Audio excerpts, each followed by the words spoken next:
Hello everybody. Well, it's been 2 months since I had any desserts. I started on May the 1st, got through June the 1st, and now it is July the 1st.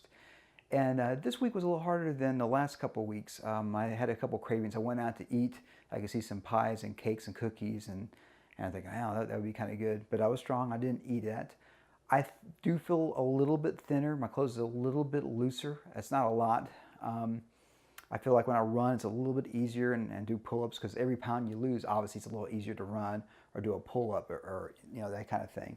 So anyways, I think this has been successful.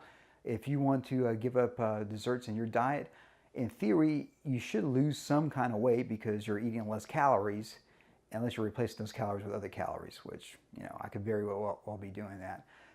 Most days I'm eating healthy. I always eat healthy. Sometimes it might be a little bit more, some days maybe a little bit less, but for the most part, I feel good. I'm glad I don't have that sugar addiction going on, and we'll see if next month I have any major cravings or whatnot. And of course, if you're not around it, you know, in the house, I don't have any of that stuff, so I'm not really tempted by having any cookies, cakes, or pies and things like that. So anyways. So thanks again for watching. We'll see what happens next month, and I get through August and get through September. That's basically the whole summer, and we'll see how I'll look and how I feel then. As always, rock and roll, and of course it does compute. If you like this type of content, please subscribe to my channel. My name is Herbert Midgley. I am the internet legend, the most unique content anywhere in the universe, right here in this channel.